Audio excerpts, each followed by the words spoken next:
On a stormy night in the Florida Keys, a young couple expecting their first child was brutally murdered inside their home. They were bound, silenced, and left behind as if their lives and their unborn child meant nothing.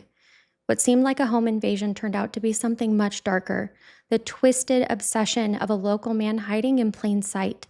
This is the haunting story of Missy and Mike MacGyver and the predator who stalked them in the shadows.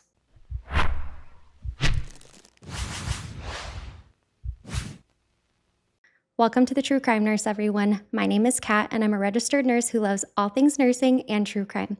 Please be sure to like, subscribe, and comment down below any cases you want me to look into. All right, everyone, let's get into today's case.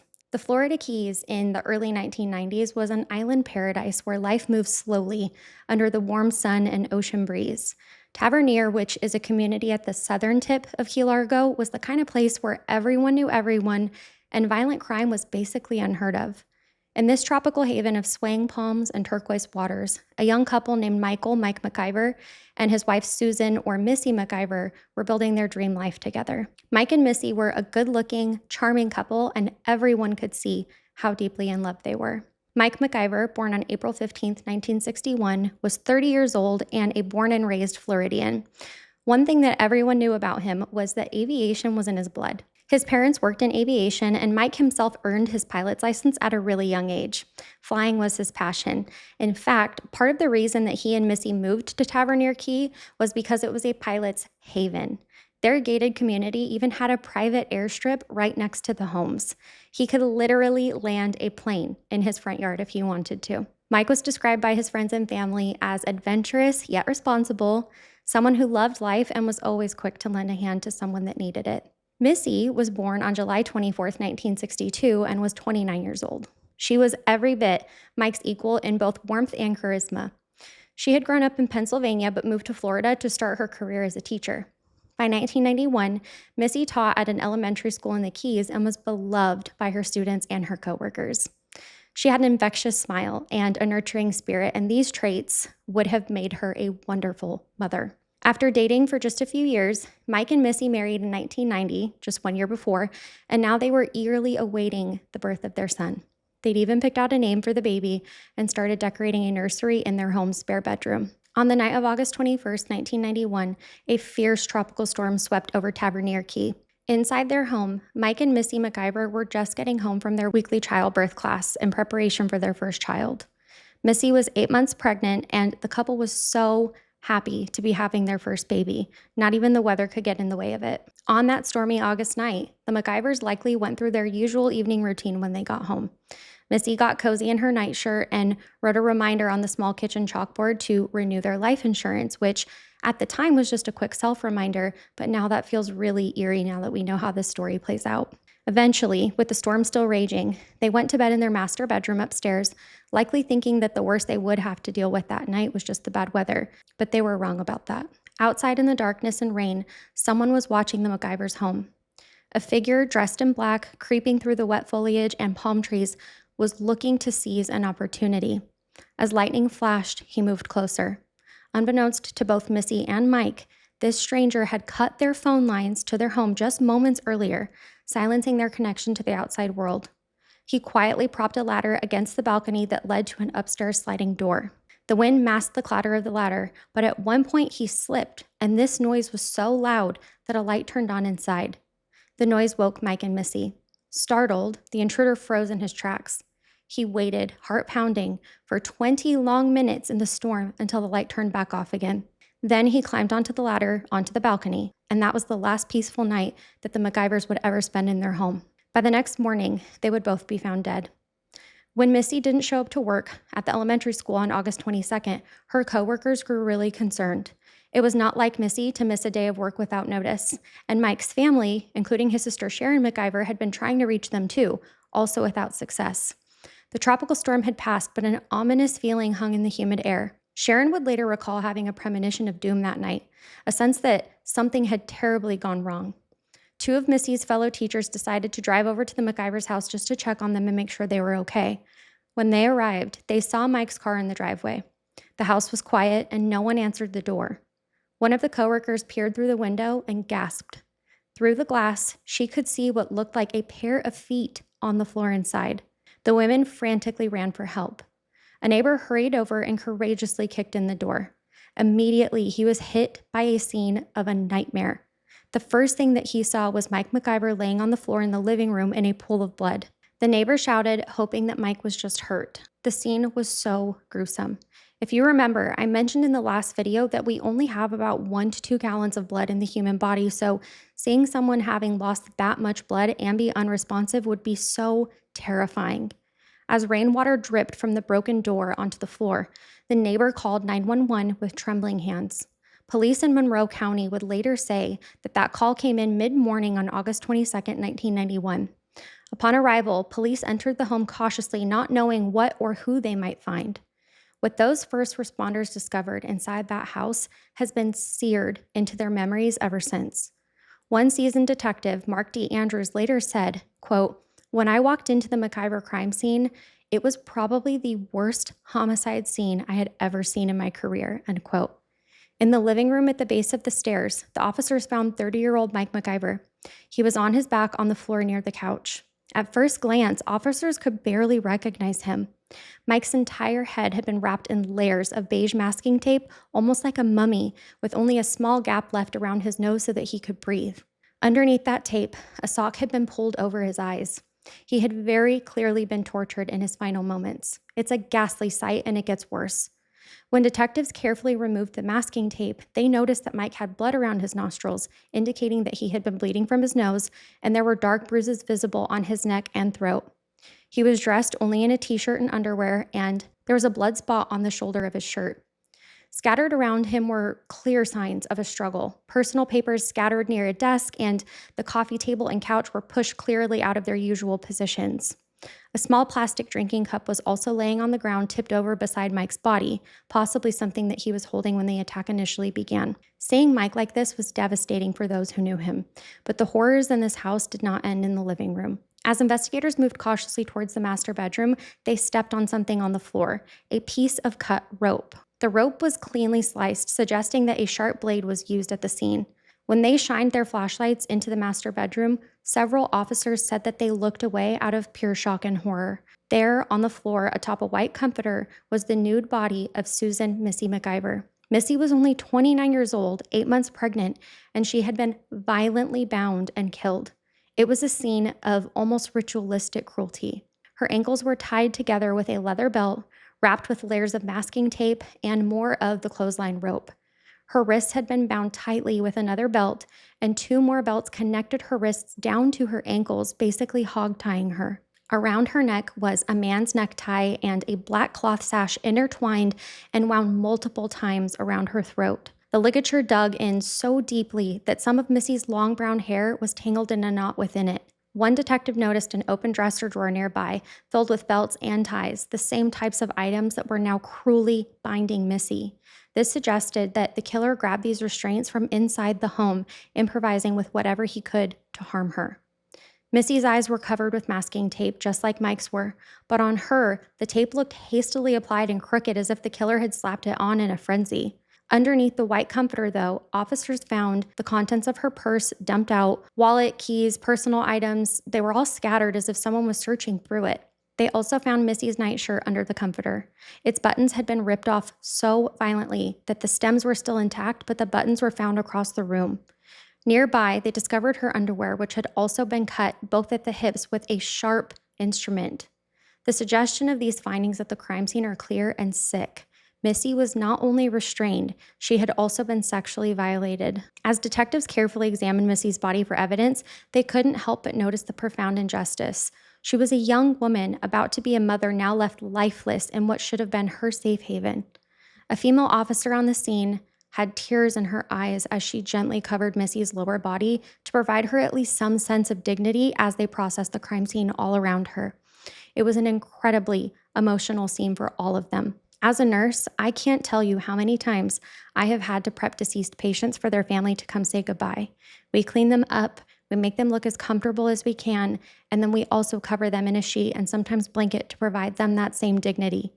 Learning about this moment really struck my nurse heart and broke it at the same time. But In the master bedroom, investigators also discovered a .22 caliber shell casing on the floor and a bullet hole in the window curtain.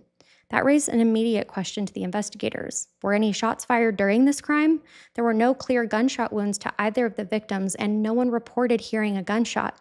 But then again, maybe nobody would have heard it during the raging storm. Investigators tucked this detail away, unsure of what it would have contributed to the case, but on the nightstand, they found an address book with some partially torn out pages, which was another odd clue at the time. It looked like someone might have ripped pages out, possibly trying to remove evidence of maybe their identity because it might have been written in the book. The crime scene appeared somehow both meticulously planned and chaotically disorganized. One sliding glass door in the master bedroom was found open despite the storm. Rainwater had blown in, mixing with the scene. A box fan was still running, perhaps left on overnight, and it hummed loudly as they worked. Meanwhile, outside, detectives noticed a ladder propped against the balcony leading to a second floor, the spare bedroom that was being turned into a nursery for the baby. Sure enough, that spare bedroom sliding door also was still open. Hanging from the nursery's balcony ceiling was more cut clothesline rope dangling eerily where the intruder had appeared to have cut it. And outside, they confirmed that the phone lines had to have also been cut with the same blade because it was a precise cut. This explains why none of the calls from concerned family were getting through. Every piece of evidence screams that this was a premeditated home invasion, not some spontaneous crime of passion. The brutality inflicted on Mike and Missy became even clearer after the coroner's autopsies. The medical examiner, Dr. Michael Hunter, shared his findings with the investigators. Mike had a severe blow to the back of his head, likely from a blunt object, also known in the medical world as blunt force trauma. Additionally, he had multiple bruises around his neck and ligature marks, indicating that a rope or cord was wrapped around his neck several times and pulled tight from behind. Internally, his larynx or voice box, hyoid bone, and epiglottis were all fractured, clear signs of strangulation. But a little more nursing here, folks, though. The hyoid bone is superficial, and if you press your finger to your throat and swallow, you can actually feel it move. But despite its size and the mobility, it's actually pretty hard to break with the exception of extreme force like strangulation. There was also a contusion or bruise at the back of his neck, and his vertebrae were dislocated at the fifth cervical vertebra. Mike's left shoulder showed deep internal bleeding as if he had been struck or stomped on with extensive force. His abdomen had significant bruising and a deep contusion. The medical examiner believed that this could have come from either a really strong kick or stomp to the stomach, which, as an empath, honestly makes me want to throw up. The cause of Mike's death was determined to be asphyxiation by ligature strangulation. Essentially, he was choked to death with a rope. The doctor noted that once a ligature is applied, unconsciousness can occur within 10 to 15 seconds or sometimes longer depending on the pressure. It's possible that Mike was knocked out or incapacitated by the blow to his head and then strangled afterwards. A part of me wants to believe and hope that he wasn't alert for the continued suffering, but no matter what, his injuries are heinous and devastating. Missy's autopsy was absolutely heartbreaking too. On the outside, she had several light abrasions and scrapes on her face and pronounced ligature marks around her neck, but the pattern of bruising on her neck and the fact that her face was congested with blood suggested that the ligature around her neck might not have immediately been fatal, meaning she likely remained conscious and struggling for a longer period while she was being strangled. She suffered and she fought hard. Her wrists had deep ligature furrows and her hands were clenched at the time of her death. There were also abrasions on her legs and an injury to her vulva, consistent with sexual harm and a violent struggle. The presence of some fecal matter on and around her body, including feces found in her buttocks area, was noted as well. The doctor explained that this could happen at the moment of death or even due to extreme fear. Sadly, both likely applied in Missy's case. And then, the saddest detail of all, Missy's unborn baby. Missy was about 8 months along, which obviously is nearly full term. The medical examiner examined the baby and determined that the baby was healthy and would have been viable if born at that time. In case you didn't know, viability means that if the baby was outside of the womb, they can sustain life on their own. In fact, the medical examiner found evidence that after Missy's heart stopped, the baby lived for approximately 30 minutes inside her womb, slowly dying from a lack of oxygenated blood supply from his mom because her heart had stopped beating. The little boy even made gasping movements, attempting to breathe on his own. This detail devastated everyone who heard of it. The baby had no name yet in official reports. He is simply referred to as Baby MacGyver. It was later said by Missy's family that they had chosen the name Kyle Patrick MacGyver, giving him an identity and place in the family plot. In Florida, the law would allow an additional charge for the killing of an unborn child, treating his death as a separate crime. The killer, in one cruel rampage, wiped out an entire young family and their future. Forensic technicians continued combing the scene for clues. Using a special ultraviolet light, they scanned Missy's body and the bedding. On Missy's thighs, pubic area, and backside, the light revealed seminal fluid stains. There was also a suspicious stain on the fitted bedsheet and mattress pad. The serologist, Dr. Donald Pope, carefully swabbed these areas for evidence. Preliminary tests confirmed the presence of sperm on one of the stains from the sheet and another from the mattress pad. Oddly, the swabs from Missy's body itself did not show any intact sperm cells, possibly due to the time elapse, or maybe the assailant didn't complete intercourse and maybe also could have wiped down the victim. But the fluids on the bedding is definitely there, and it's carefully collected. This could be the golden clue, the killer's DNA. As investigators wrapped up the MacIvor house, the evidence painted a terrifying picture. The attack looked deliberate, organized, and targeted. The phone lines were cut, entry was gained through the upstairs door using the ladder. The killer brought tools, rope, tape, weapons, or improvised them from the house, and he took steps to avoid being seen or leaving any evidence behind. Detectives canvassed the neighborhood, but on a stormy night, not many people would have been out or seen anything. It seemed that the storm provided a perfect cover-up for the intruder. The murders of Mike and Missy MacIvor sent shockwaves through the Keys community and all of South Florida. Headlines called it the Florida Keys slaughter, emphasizing how rare and brutal this type of crime was for the area. If there's one thing that we know for certain as avid true crime watchers, is that crime does not discriminate. Predators are everywhere. The fact that the victims were an innocent young couple and that Missy was a pregnant school teacher made the public both outraged and terrified. As one local reporter noted, the Upper Keys hadn't seen a double homicide in years, and none were ever this horrific. Everyone was asking, who could have done this and why? Who murders an expecting mother and her husband in cold blood? Those questions would haunt investigators and the MacGyvers family for years. But on day one, as the sun set on August 22, 1991, the Monroe County Sheriff's Office had to face an uncomfortable truth. They had no immediate suspects. The perpetrator had virtually left no fingerprints, no eyewitnesses, and no motive. All they had were bodies, the physical evidence, and a few vague leads. The case was shaping up to be a complex puzzle, and solving it would require every investigative tool available, including some that were brand new at the time. That night, as police secured the evidence, Mike's siblings and Missy's family were informed of the unthinkable loss. Sharon MacIvor, who had sensed something was wrong, was devastated. Intuition never lies. Tell me in the comments down below if you've ever had a strong intuition that turned out to be right. I think a lot of us can relate to this. James MacIvor, Mike's brother, broke down in tears when he heard the news. Missy's parents in Pennsylvania received a phone call that made their knees buckle. All of their families were forever changed in an instant because of the monster that did this. An entire community went to sleep that night with doors triple locked and lights on.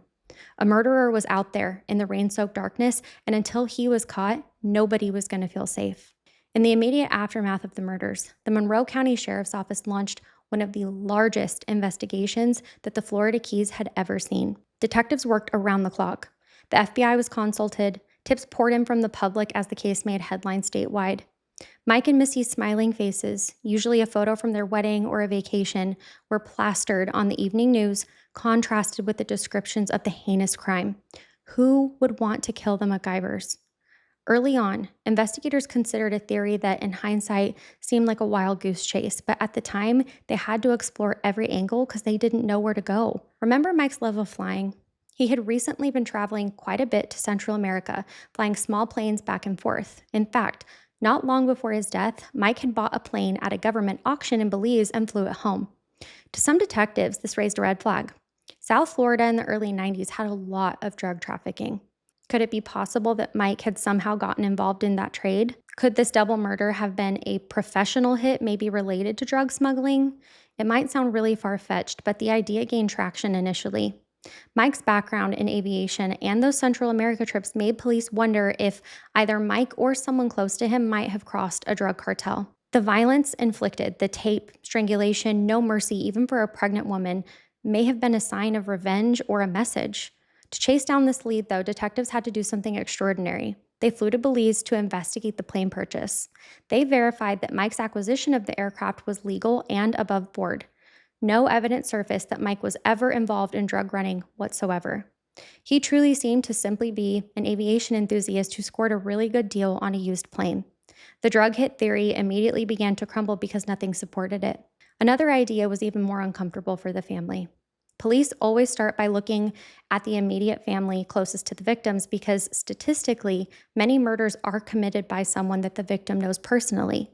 In this case, investigators turned some attention to Mike's own brother, James MacIvor. James was not just Mike's sibling, but also his business partner in aviation. If there had been any illegal activity, maybe James was involved. Could there have been a falling out or some motive there? Detectives brought James in for questioning and, to his surprise, even asked for a DNA sample to compare them against the semen evidence found at the crime scene. James was completely blindsided and angry. After the interrogation, he said, quote, "I knew that they were trying to do a job, but I was frustrated. They really upset me. My brother just got murdered, and I said, you're asking me all these questions, and I can't answer them because I didn't do it," end quote.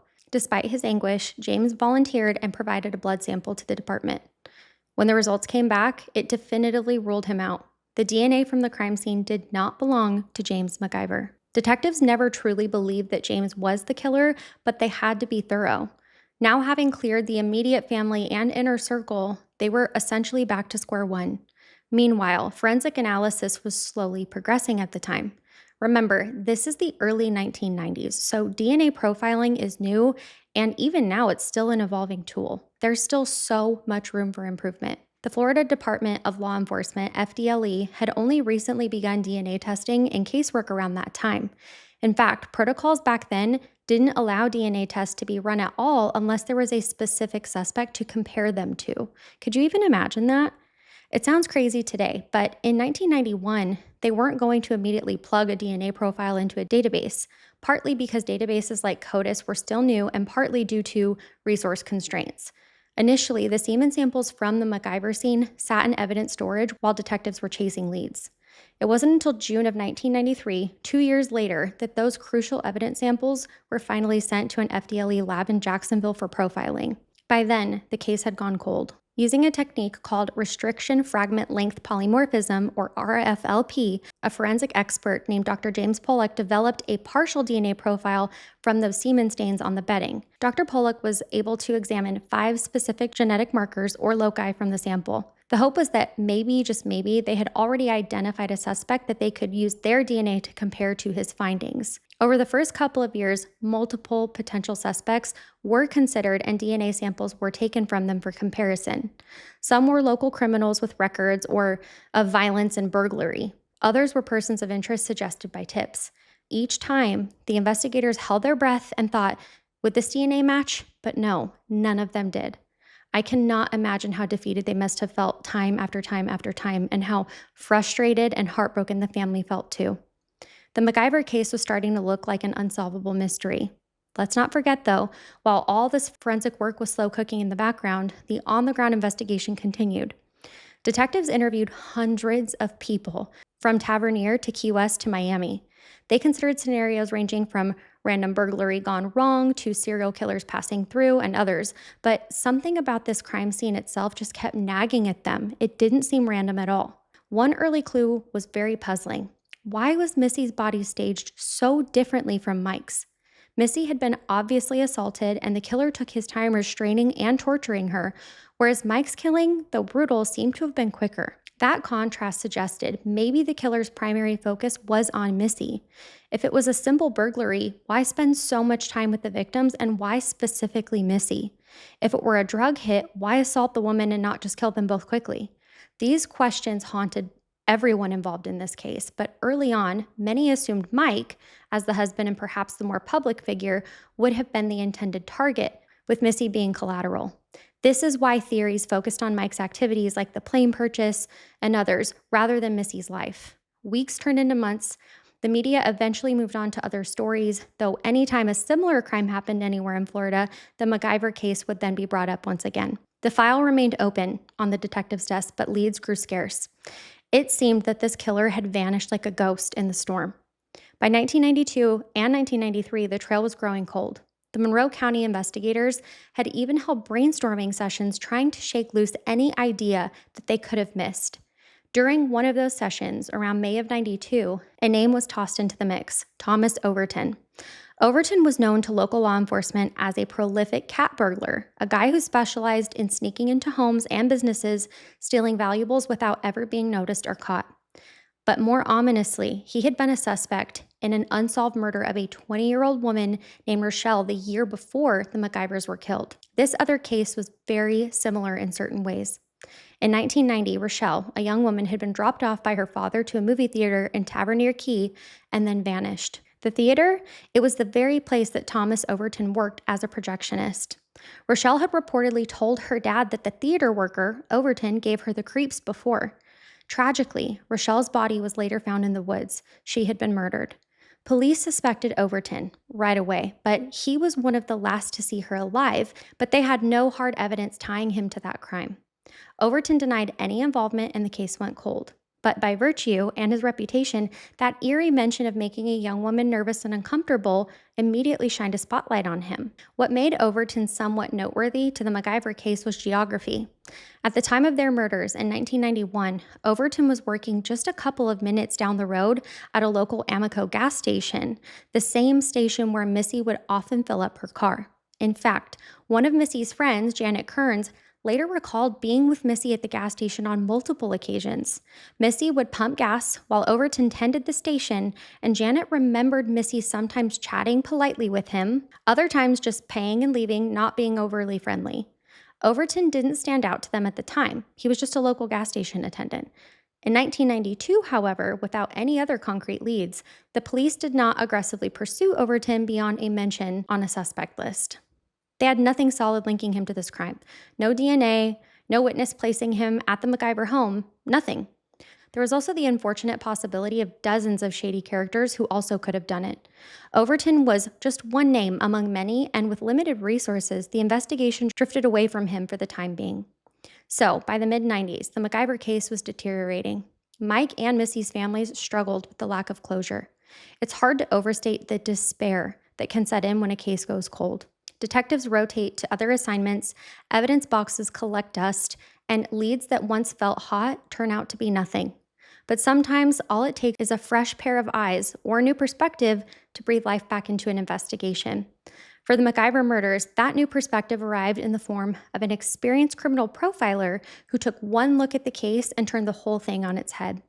The Monroe County Sheriff's Office brought in a renowned FBI-trained profiler from the Florida Department of Law Enforcement, Dale Hinman. If you're a true crime aficionado, you might recognize that name.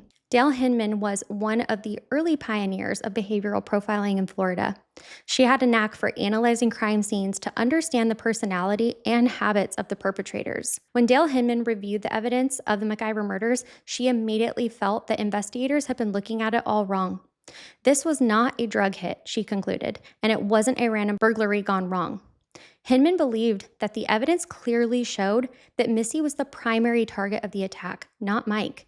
The brutality and sexual nature of the crime pointed to a perpetrator driven by twisted desires and anger towards Missy specifically, rather than any motive involving Mike's business or personal handlings. Think about it. Missy was bound, SA'd, strangled slowly. If you remember, the coroner said she likely remained conscious longer, whereas Mike was subdued quickly and killed after being knocked out.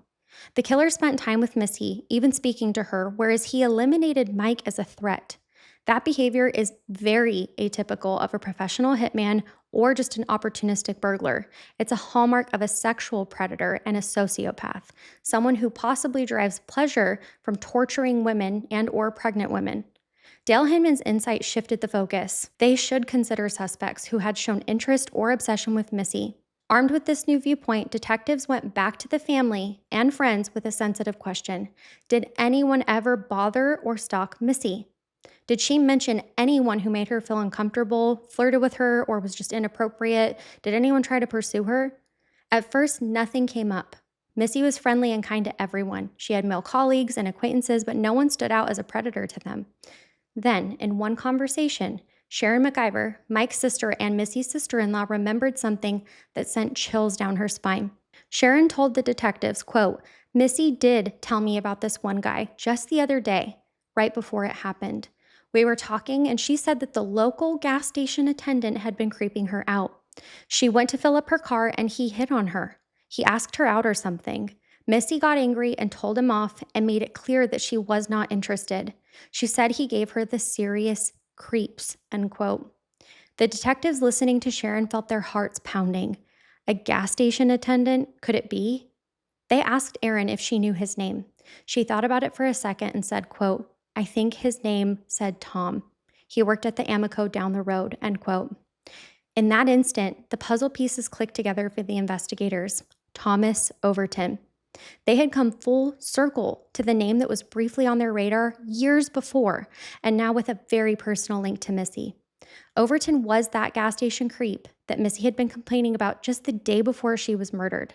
The importance of this revelation was massive. It wasn't a random tip. It was Missy's own words from beyond the grave, identifying a man who made unwanted advances towards her the day before she was murdered. A man who happened to be a skilled burglar, who happened to match the profile of someone who would cut those phone lines and use the storm as a cover, and who had been suspected in another local woman's murder. The detectives were in shock, and they realized that they might have had the killer's name all along, but just hadn't focused on him. Investigators wasted no time now. They dug back into the Thomas Mitchell Overton's background file that they had. What they found was alarming. Overton, now in his early 30s, had a record already, mostly for burglary and theft. He'd been arrested multiple times for sneaking into homes or businesses and stealing, earning him that cat burglar nickname. He was known to be intelligent and street smart, agile, and adept to lockpicking. Not exactly the average gas station attendant, if you ask me. Overton also had a reputation among those who knew him casually. He was weird, a loner, and kind of intense. People recalled that he could be polite in 1 minute and coldly stare at you in the next, kind of like a Jekyll and Hyde situation. Women who encountered him reported feeling uncomfortable. It lined up perfectly with what Missy was feeling. In April 1993, just a couple years after the murders, detectives had actually interviewed Overton regarding the MacGyver case. They didn't have anything to pin on him, though, at that time. Overton denied knowing anything about the murders, of course. When they asked him to provide a DNA sample, though, he outright refused. Now, an innocent person might say, quote, "Sure, take my blood, I've got nothing to do with it." But Overton's refusal raised eyebrows. Florida law at the time didn't allow police to force a DNA sample from someone unless they were arrested on a felony charge, so they were stuck. Overton walked out of that 93 interview a free man, and the case remained at a standstill. After Hinman's profile and Sharon's revelation, Overton wasn't just a vague name on a list anymore. He was the #1 suspect. The focus of that investigation narrowed sharply onto him by 1995 to 96. Officers began surveilling him and keeping tabs on his whereabouts whenever they could. They noticed a creepy pattern. Trouble seemed to follow him wherever he went like a shadow. On one occasion, a patrol officer spotted Overton late at night riding his bicycle alone through a residential area. The encounter was odd enough, but then, not 15 minutes later, a call came in from a nearby woman reporting that an intruder had just broken into her house but fled when she screamed. The police rushed to her house and found a creepy message scribbled on her bathroom mirror in lipstick. Quote, "Next time, get a dog. Get an alarm. You will not be lucky next time." It was like something out of a horror movie. The woman had not gotten a clear look at the intruder, but the timing and proximity of Overton's sighting was not a coincidence. Still, there was no proof that Overton even wrote the message, but in their gut, investigators felt the menace of his presence. In another incident, Overton was caught after hours trespassing in the cemetery of all places, carrying a gym bag filled with burglary tools and what looked like a surveillance log of people's comings and goings. Why a cemetery? Who knows, but perhaps it was just a place for him to go spy on people or continue his recon. He was arrested for trespassing, but nothing major stuck. Each brush with the law was like a frustrating game of cat and mouse. Overton was careful, and law enforcement just couldn't quite catch him. But by late 1995, early 96, the team investigating the MacGyver case knew one thing for sure. Thomas Overton was dangerous. They strongly suspected he was the killer, but they needed the hard evidence. The DNA from the MacIvor crime scene was still just sitting there, a silent witness. They just needed a legal way to get a sample from him without tipping him off. Sometimes in cases like this, you have to wait for the perpetrator to make a mistake. And in the summer of 1996, Thomas Overton made one. A friend of Overton's, possibly intimidated by his behavior or facing legal trouble of their own, quietly tipped off the police that Overton was planning a big break-in, another burglary, something involving a house that he had been eyeing for some time. This was the opportunity that authorities had been waiting for. If they could catch Overton in this act of a felony, then they could finally arrest him and force a DNA sample by court order. In October 1996, a task force was set up for the sting operation. Undercover officers surveilled the target location that Overton was allegedly going to hit.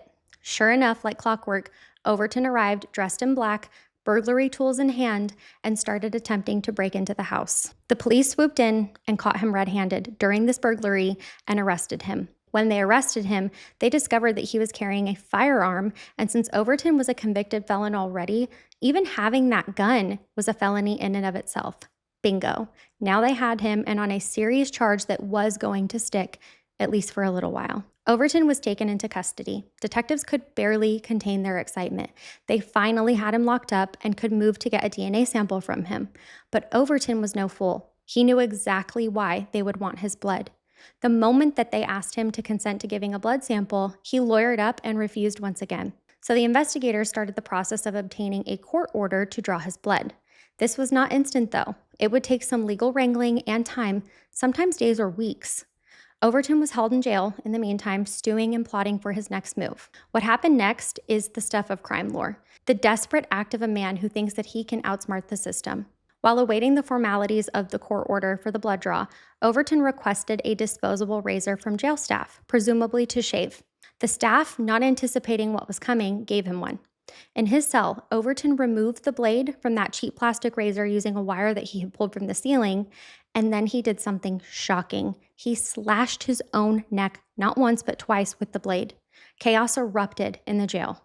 Overton's goal was not to die because they weren't at a fatal depth, but it appears his plan was to cause a medical emergency and, in the panic, attempt an escape during transport, which is a very classic but risky plan. Bleeding profusely, Overton signaled distress.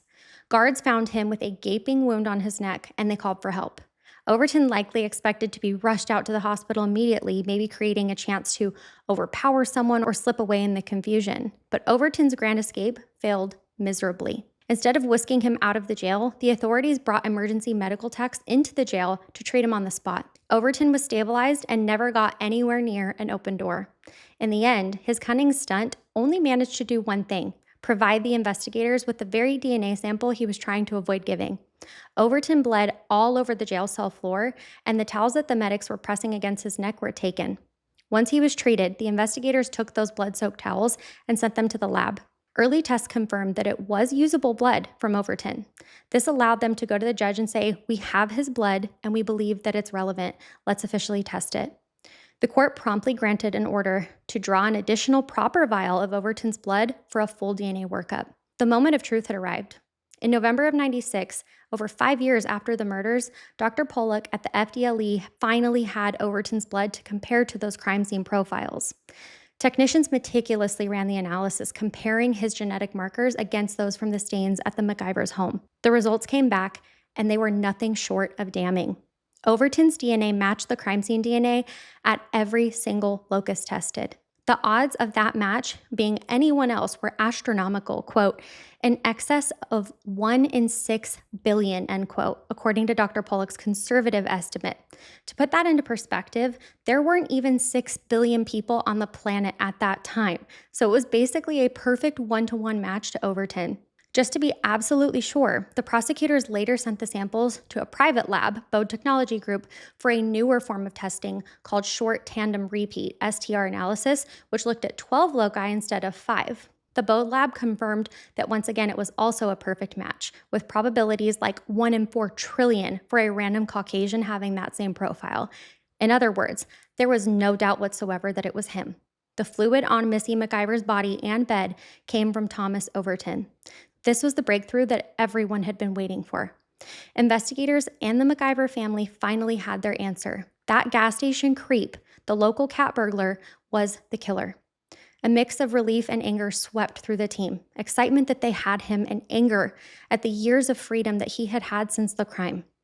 In January of 97, Overton was formally charged with the murders of Mike and Missy MacIvor, the SA of Missy, and the killing of their unborn child. Overton continued to play games. He pled not guilty and maintained his innocence publicly. But behind bars, he grew agitated as he realized how strong the case against him was becoming. In a move that would later be used against him, Overton attempted one more devious manipulation to escape guilt. He tried to invent an alternate suspect and feed it to another inmate, hoping to create reasonable doubt. Little did he know, he was essentially sealing his own fate by spilling the true story of his crimes. While awaiting trial in Monroe County Jail in 97, Overton befriended a fellow inmate named James Zientek. Overton believed that Zientek was a hardened New York criminal, but in reality, Zientek was savvy enough to cooperate with authorities. Overton concocted a scheme.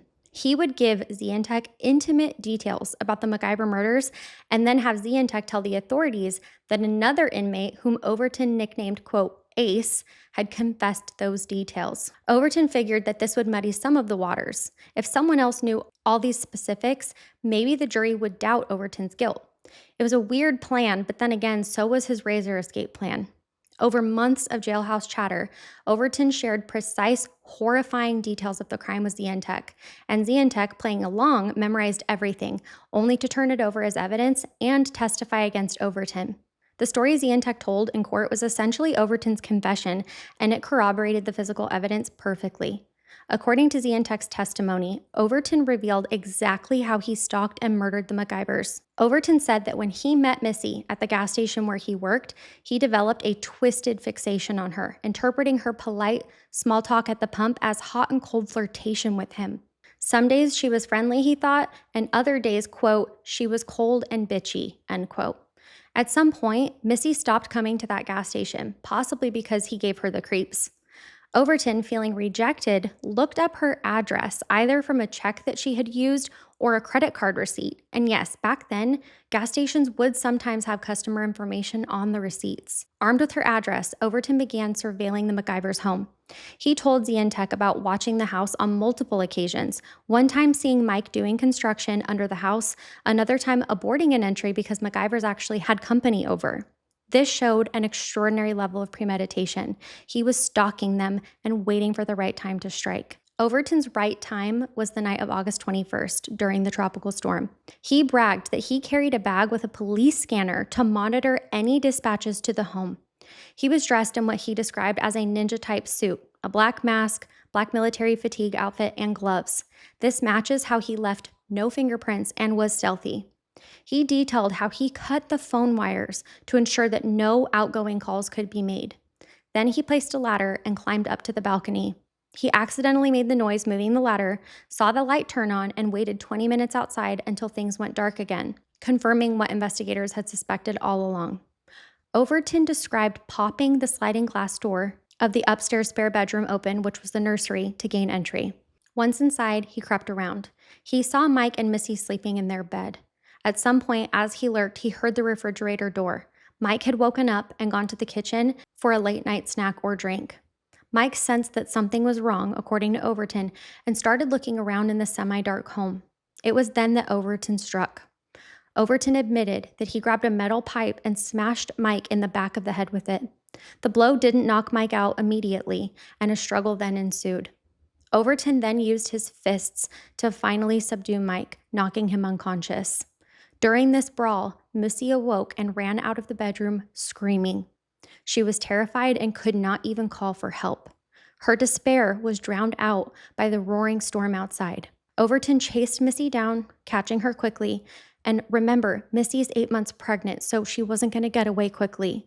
He dragged her back to the master bedroom, where he improvised restraints. He tied her up, just like we described in the crime scene, and tried to calm her down by lying to her. He told her as long as she cooperated, he wouldn't hurt anyone. But Missy could see that the situation was dire. She begged, quote, "Why are you doing this to me? Please, I'm married. I'm pregnant. Please don't hurt my husband or my baby."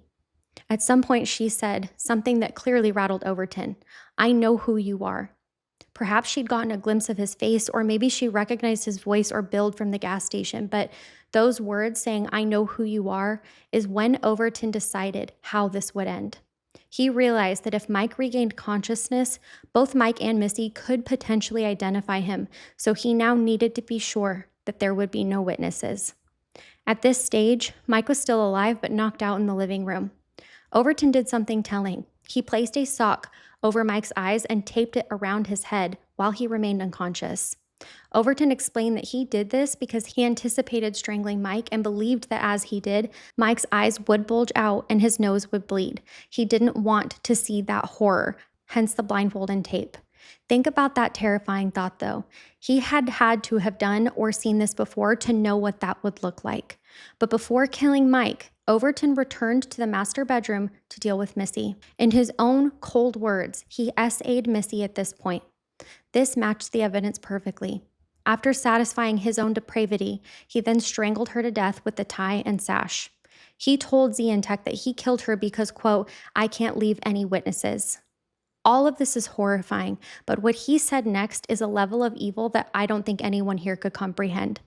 He mentioned noticing the baby's movement, either during or right after strangling her, and he said that he saw her belly moving and he put his hand to feel the baby kicking. Knowing the kind of man that Overton is, one wonders if he ever felt any remorse, especially at that moment. If he did, he certainly didn't show it. Instead, he callously included those details as if it were a curiosity or to show how demented he is. He took pleasure in knowing that the baby would soon be gone. With Missy dead, Overton returned to the living room where Mike was regaining consciousness. Imagine the horror Mike must have felt coming to with his face taped, not knowing what was happening to his wife. Overton viciously kicked Mike in the stomach, which is the source of that deep abdominal bruise that the autopsy found. He then strangled Mike with a quarter rope until Mike was dead. Overton emphasized again to Zientech, quote, "He made it very clear that he doesn't leave any witnesses." After the murders, Overton said that he took some steps to confuse the crime scene. Specifically, he admitted that he fired a random shot in the bedroom, creating that bullet hole in the curtain and leaving the spent shell casing, which truly had nothing to do with the murders. It was only to mislead the team. He also tore out those pages of the address book, as detectives had suspected, to make it look like the killer's name or number had been recorded by the victims and that he needed to remove it. Talk about a psychopath. Overton even said that he stole certain small items that no one would immediately miss just to further confuse them. In fact, the only item that the family later realized was missing were a few Polaroids of Missy's pregnant belly that she had taken shortly before the murder. It's a haunting thought. The killer possibly kept pictures of Missy's pregnant stomach. I just don't have any words, you guys, for this. But Overton concluded his recounting by telling Zientech outright that he had entered the house with the intent to be forcefully intimate with Missy. The murders of Mike and the unborn baby were incidental and necessary in his warped view to not leave any witnesses. His primary goal was to satisfy his lust and hate, which is exactly what Dale Hinman had profiled. Overton was a predator who fixated on Missy and executed a plan to violate and destroy her. At one point, Zientech had a visceral response to everything that Overton was telling him. While looking at crime scene photos that Overton showed him, pictures that Overton somehow had access to, Zientech said that he actually vomited at the gruesomeness of the crime.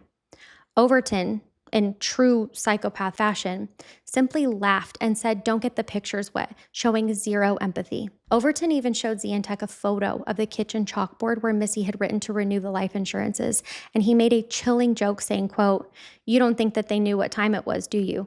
This man was pure evil, relishing in the pain that he caused.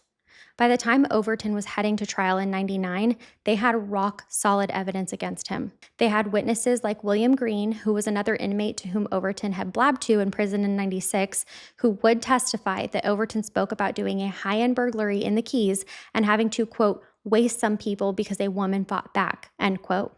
In short, the prosecution could present the jury with a narrative clear as day. Thomas Overton stalked, forced himself on, and murdered Missy MacIvor and murdered Mike and their unborn son to erase his trace. After nearly 8 years, the question of who killed the MacGyvers was finally answered, but there remained the matter of justice, bringing this monster to account in a court of law. And that chapter of the story would also prove to be dramatic.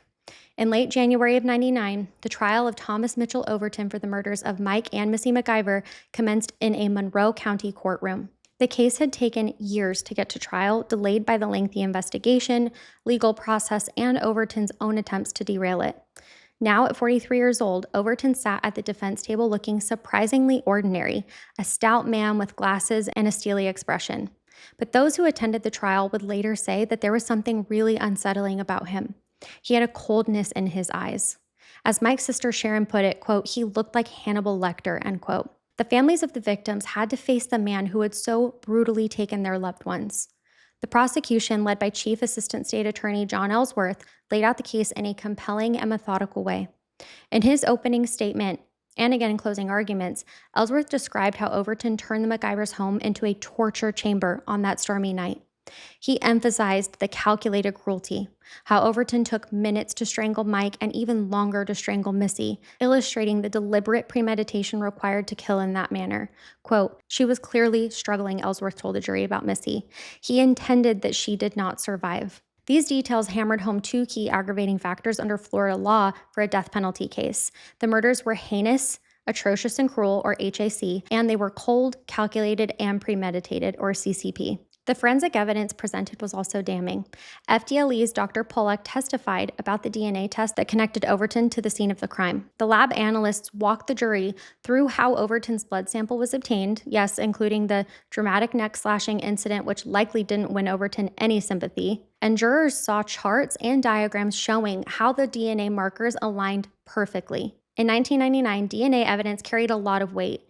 It was seen as cutting-edge proof, and the jurors listened intently. Then James Zientek delivered the cherry on the sundae, narrating in detail Overton's confession, every sickening step of the crime. Zientek spoke about Overton's creepy obsession with Missy, how he retrieved her address, surveilled the home, and the events of the murder that night. The latter, the confrontation with Mike and the assault on Missy, and the violations and strangulations. He even relayed Overton's chilling quotes like, quote, "I know who you are," from Missy, and "I don't leave any witnesses," from him. When Zientek described Overton mocking the victims, the vomit incident with the photos, the life insurance joke, there were audible gasps in the courtroom. Some jurors looked visibly disturbed. It was almost as if Overton had taken the stand in his own trial through Zientek's testimony and sealed his own fate with his own words. The defense team, led by public defender Maria Laredo and co-counsel Jason Smith, faced a monumental challenge here. How do you defend someone like Overton with this much evidence against him? Their strategy was twofold: cast doubt on the evidence collection and propose that Overton was being framed by the police, as well as hint at an alibi that couldn't be corroborated. Defense attorney Jason Smith tried to make the jury think about the possibility of contamination or even malicious evidence planting. Quote, "Suspicion and accusation is like tar, very difficult to remove," he warned the jury. He pointed a finger at law enforcement, suggesting that once they zeroed in on Overton, they might have been overzealous or even unethical. They harped on the fact that Detective Dominic Visco, the lead detective, had held the evidence for years, implying that something fishy was going on, even though there was no real evidence of tampering either. The defense stated that Overton's job time cards from the gas station, which might have confirmed if he was at work that night on August 21st, had also been destroyed in the years that had passed. Overton claimed that he was working that night at the gas station until late, but without those time cards, it was just his words against theirs. They also challenged the jury selection process earlier, objecting to a couple of jurors who had strong views on the death penalty, but the judge overruled those concerns. The defense had very little to work with. They did not put Overton on the stand because, let's be honest, he would have been eviscerated in cross-examination, and they called a few witnesses. Their case was mostly poking holes at this point. But given the thoroughness of the forensic chain of custody and Overton's own admissions, the defense arguments didn't seem to hold very much weight. After a trial that lasted multiple weeks, the jury didn't even need long to elaborate. On February 1st of 1999, they returned the verdict of guilty on all accounts, 2 counts of first-degree murder, 1 count of battery, 1 count of burglary with assault, and 1 count of killing an unborn child. Thomas Overton was convicted of the horrific crimes that everyone now knew he had committed. A collective sigh of relief was felt in that courtroom. Some of Mike and Missy's family members wept quietly, a mix of sorrow for what was lost and gratitude that justice was finally catching up to the killer. Overton, however, sat impassively as the verdict was read. Then something really bizarre happened. The trial moved into the penalty phase, essentially a mini trial about whether or not Overton would be receiving the death penalty. Overton's lawyers were prepared to present mitigating evidence, perhaps about his childhood or his mental state, to try to save his life. But Overton instructed his attorneys to present no defense, no witnesses, no arguments on his behalf. He all but invited the death penalty. When the judge asked if he was sure, essentially saying, quote, "You understand you're risking a death sentence by not putting up any defense, right?" Overton replied, "Yes, sir, there won't be any pleading." It was as if he wanted to either be a martyr or simply didn't care anymore. Perhaps he thought that it gave him some sense of control in an uncontrollable situation. The jury reconvened to decide Overton's fate. It only took them 1 hour to come to their decision: death. The vote was 8-4 in favor of the death penalty. One juror later said the sheer heinousness of the crime, especially the death of the unborn child and the cruelty shown to Missy, outweighed any lingering doubts or sympathy for Overton. When the recommendation was announced in court on February 4th, 1999, Overton reacted by smiling and even chuckling during the proceedings. Imagine how the family felt seeing this. This man, facing the ultimate punishment, grinned. Maybe it was a mask, or perhaps he truly felt untouchable.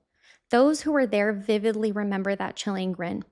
Sharon MacGyver said, quote, "It's still too good of an ending for him," end quote, referring to the execution in the electric chair.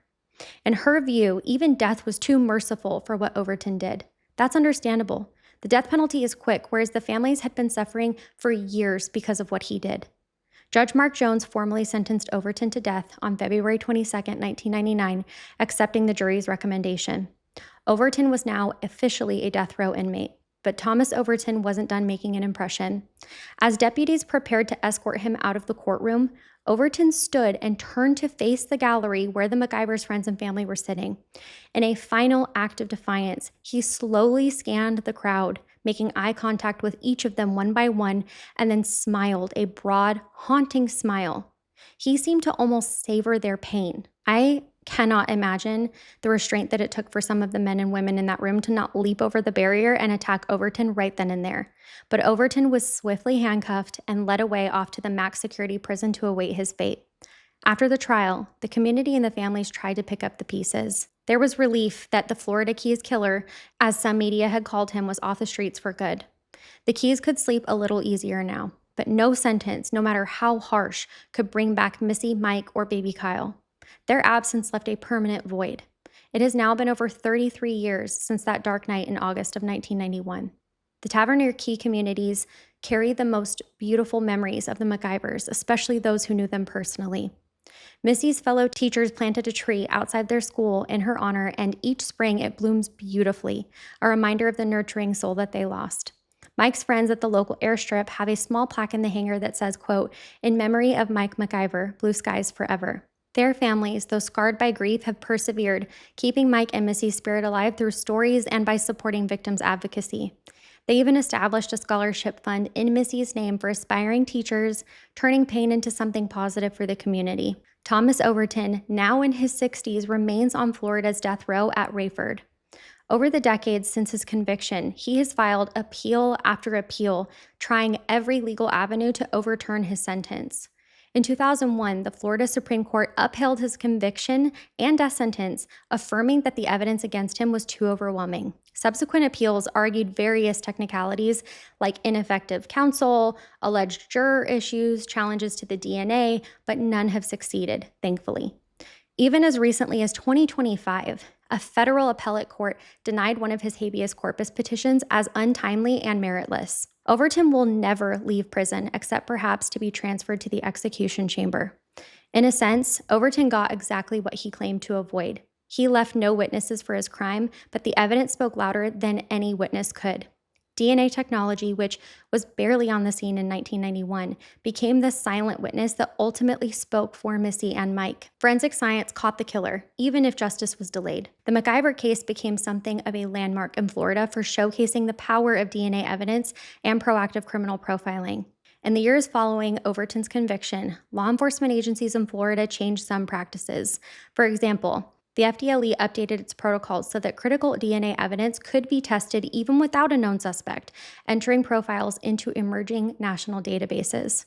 The MacGyver case taught the lesson that you never know when a serial predator might strike again, so every lead must be pursued urgently. In fact, not long after Overton was put away, several other cold cases in Florida were re-examined with DNA, solving many and providing closure to those families. The ripple effect of solving Mike and Missy's case likely prevented Overton from hurting anyone else.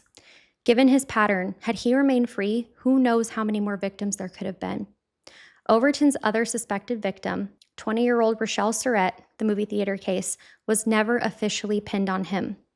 Without a confession or DNA, because her case predated common DNA use, it remains unsolved on paper.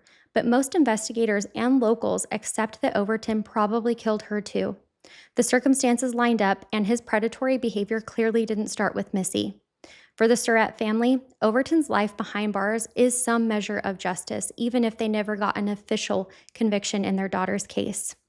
Sharon MacIvor, in interviews later, said that not a single day goes by that she doesn't think of her brother Mike and her dear Missy. She's had children of her own, and it aches knowing that Missy was robbed of that chance, especially in such a cruel way. Sharon has said that the memory of seeing Overton grin at them in court still gives her nightmares, but she takes comfort in knowing that he can't hurt anyone else. James MacIvor, who was once under suspicion, forgave the investigators for that phase. He understood that they had to do their job. The MacGyvers channeled their grief into advocacy, working with organizations that lobby for victims' rights and improve forensic funding. They tell Mike and Missy's story not to relive the horror, but to highlight how crucial it is for communities to support law enforcement and for technology to be utilized fully. Tavernier Key itself eventually returned to some sense of normalcy, but many will tell you that after 1991, people there began locking their doors more diligently. Many got dogs or alarm systems, possibly from the intruder's lipstick warning. The innocence of an island community where people didn't used to worry so much about violent crimes was somewhat lost at that time. In a way, Missy and Mike's deaths were a loss of innocence for the Upper Keys too. If it could happen to them, it could happen to anyone. I think most of us here right now can relate to that feeling if you've ever had anything like this happen in your home community too. This case really makes you think about the daily interactions we have with strangers. If Missy hadn't stopped for gas at Overton Station, would he have fixated on her or ever even known that she had existed? Perhaps not, but she did nothing wrong. She was just living her life, being polite to a service worker. It was Overton's warped mind that spun that into something dark. In a way, Missy's courtesy might have made him fantasize that she liked him. Then when he was rejected, it became vengeful.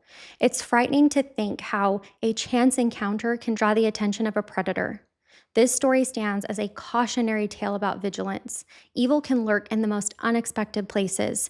A friendly gas station clerk, a neighbor that you've never had issues with, but it will often reveal itself in warning signs like Missy's instinctual discomfort. We also see in this story a measure of hope and resilience. The MacGyvers' friends and family kept their memory alive and eventually saw justice served, even though it took 8 years. Mike and Missy MacGyver's bright future was stolen from them on that stormy night, but their story has not been forgotten. If you visit the Keys and pass by a little white house on a quiet street in Tavernier, you might see the palm trees swaying and think nothing's ever happened here.